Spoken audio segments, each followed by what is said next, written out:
Welcome and thank you for tuning in. Liverpool Football Club played its first away match of the Premier League today, taking on the Chelsea Blues and picking up a resounding 2-0 win at Stamford Bridge. Sadio Mane, man of the match, best player in the world. What more can I say? Super Sadio, Super Mane, a wonderful headed effort for the first goal, and then the second goal, just that unrelenting mentality monster intensity, paying off in the form of a laughable error from Kepa. I mean, Kepa the keeper is an absolute joke. The very definition of a panic buy.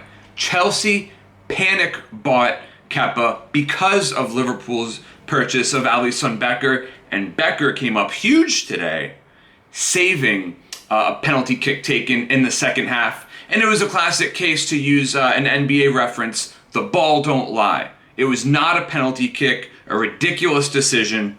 And frankly, it was ridiculous that the red card given at the end of the first half to Christensen was not given right away. It should not have gone to VAR. That was a stonewall red. Last man, Sadio Mane, once again proving that the only way to stop him is by using an NFL tackle, not an EPL tackle. So maybe Christensen would be better off playing in the NFL instead. Who knows? But all I know is before today, Christensen actually held the record since they began keeping this statistic in 2003-2004 season of most passes completed in 45 minutes or less. But today, that record was broken by Liverpool's new signing, Thiago Alcantara. Thiago came off the bench only 2 days after signing for the Reds and bossed it. 75 passes completed, over a 90% passing accuracy. You know, just a wonderful, creative player who can dribble the ball exceptionally well, finds great passes. You know, he gets a lot of comparisons to Xavi and Iniesta for good reason. You know, that's where he came from. That beautiful style of play that he learned from La Masia, bringing it to Liverpool now, after, of course, winning the lot at Bayern Munich.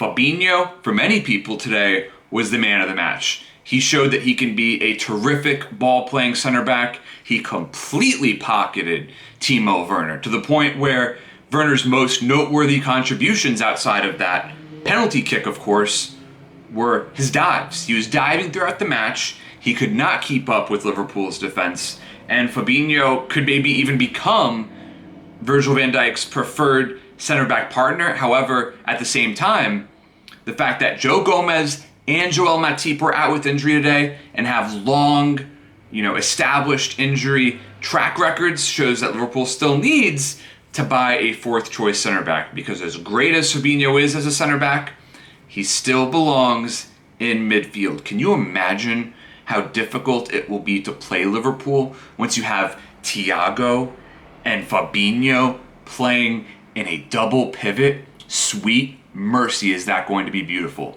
So Fabinho still belongs in midfield, in my opinion, but time will tell if he ends up being a mainstay at center back for the Reds. The opportunity could potentially be there. So again, Thiago, wonderful performance. Let's not get too carried away here. A lot of people saying best midfielder in the world. Calma, all right? He did break that record against a 10-man Chelsea side. So, there's still plenty to see when it comes to Thiago, but to see him play this well right after signing, before he can build any sort of rapport with his teammates, is, of course, a very promising sign. Let's also hope, of course, that Jordan Henderson's precautionary substitution was just that, precautionary, and that he did not re-aggravate his injury. And while Wijnaldum did a solid job, same can be said for Roberto Firmino and Mo Salah. Of course, Van Dijk was up to the task today as well. So all in all, a very solid Liverpool performance. And the Reds now have 6 points from their first 2 games.